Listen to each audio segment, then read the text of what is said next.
The devotional traditions of India have sometimes been judged as an inferior form of spirituality, a path meant for those who are less able to appreciate the deeper metaphysical truths. The various stories told are written off as ancient fairy tales, mythology tailor-made for the simple-minded and superstitious. The narrations of how the boy Krishna lifted a giant mountain on his little finger, of how Hanuman the monkey flew in the sky, of how the goddess Durga, mounted on her lion, killed the shape-shifting demon Mahishasura, all seem entirely ungrounded and irrational. But these stories form an integral part of the spiritual culture of Hinduism. So how does one look at these amazing, fantastic tales? Essentially, one can approach them in any or all of three ways. Some can be seen entirely as symbolic, others as based on historical events, and some as an actual reality to get absorbed in. For example, in one Purana, there is the symbolic story of how Lord Shiva and Parvati are given a fruit by the celestial sage Narada. A challenge is set to their two sons Ganesha and Murugan that whoever can go round the whole world 3 times will be declared the winner. Upon hearing this, Murugan sets off immediately and races around the world on his peacock.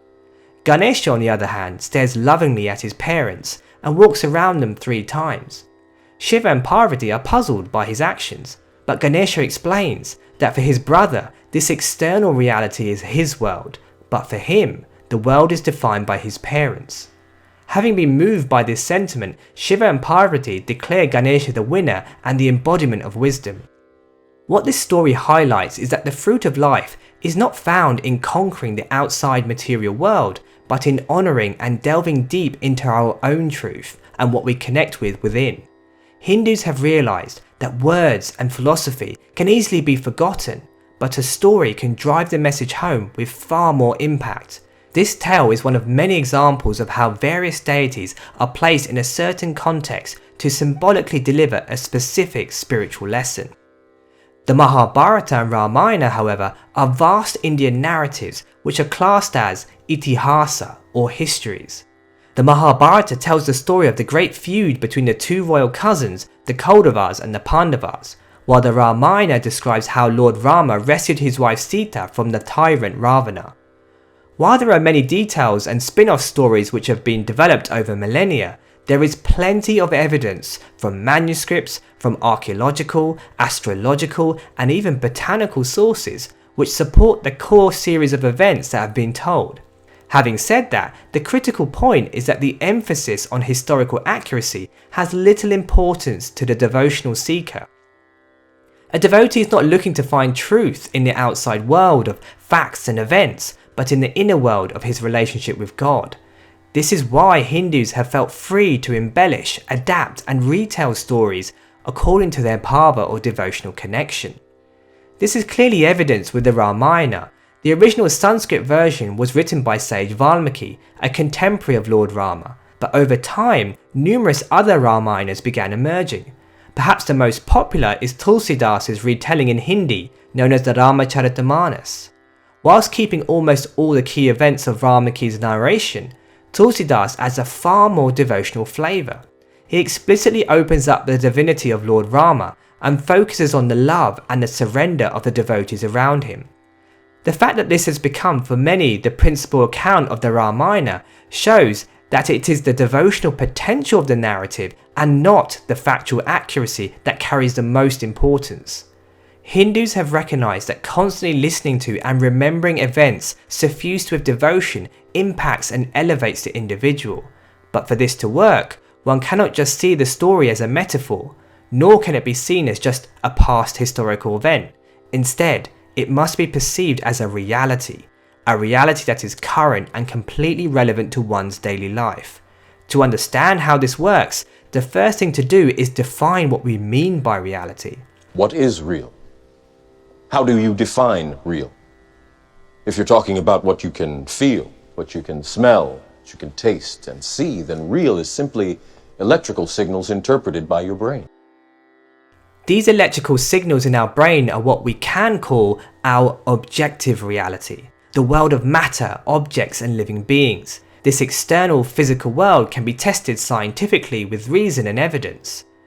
But the experience of life is far more than just an external world. We have thoughts and feelings. There are desires and fears. As a result, every individual also has a different way of looking at the external world.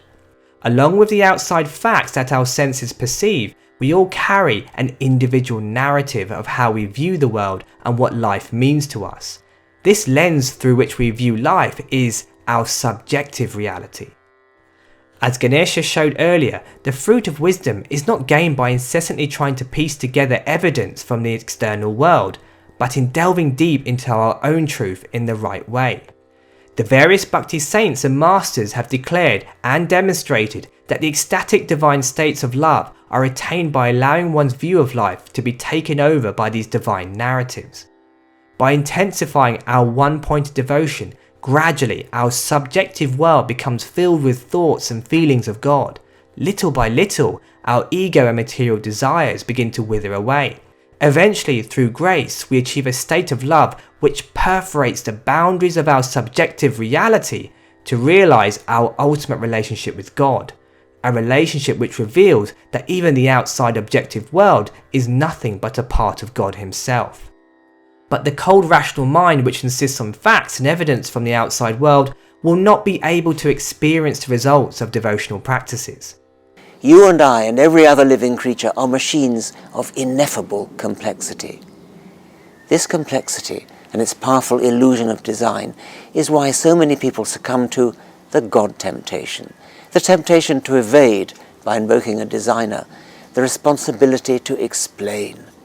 Dawkins sees belief in God as a cowardly escape from the need to explain the universe, but this is because his goal and quest is completely opposite to that of a devotee. As Pascal stated, the mind does not understand the reasons of the heart. To witness the profound effects of the various devotional stories, one has to abandon the limited logic which incessantly points to the external world and instead use the intelligence of the heart. There needs to be a suspension of judgment and a sense of innocence which allows one to enter into the reality of the story. Having said that, we should understand that innocence does not mean vain sentimentalism or naivety. The Bhakti saints and teachers were some of the most intelligent, grounded intellectual giants.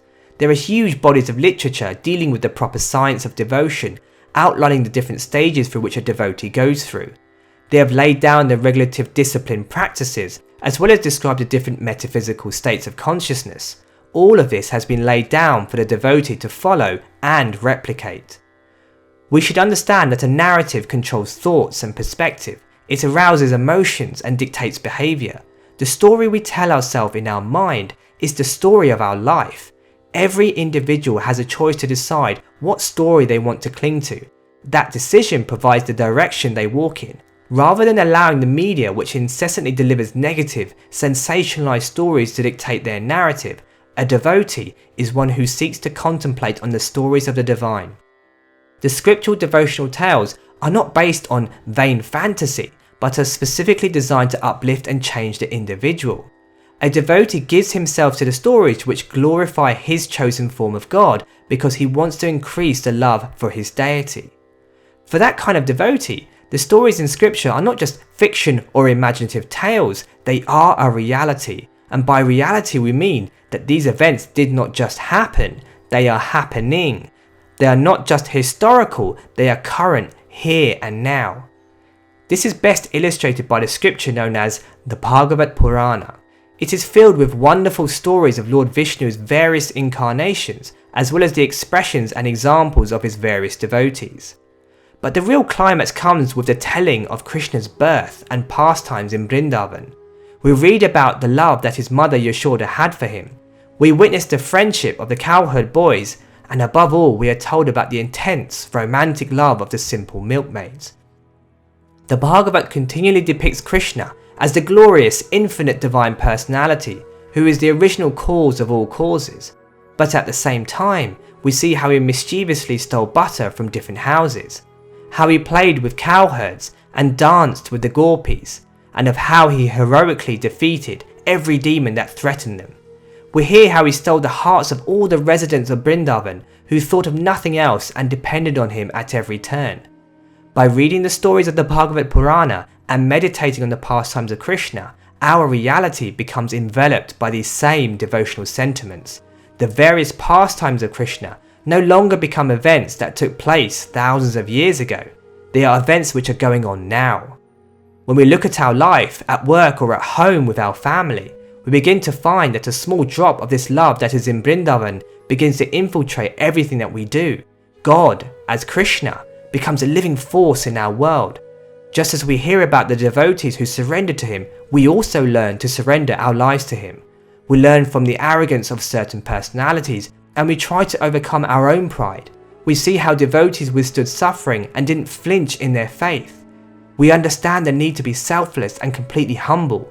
These stories become the narrative in our minds and hearts. They become the reality through which we view life. Added to this, we perform various spiritual practices. We chant and sing Krishna's name continuously, allowing the vibration of the divine mantra to steady and purify the mind. We worship the temple images and offer our prayers to them. We surround ourselves with other like-minded individuals who are also focused on loving God. We go on pilgrimage to holy sites, which carry the ambience and energy of the love of Krishna. In this way, our whole world becomes centered on Krishna. Everything we do is about loving Krishna and serving him. The longing to know the truth, to contact and experience God firsthand, leads us to intensify our love and surrender. Eventually, as the masters and saints have shown, through the narrative of these stories, we reach a state of consciousness, a state of pure, unconditional divine love. This is a love which dissolves the ego and any sense of material desire. It is a love that allows one to have the darshan or vision of God in ourselves, in others, and in all creation. It is a love that gets readily distributed selflessly to the masses. It is a love that transports us to the ultimate transcendent divine realm. Many thanks for listening.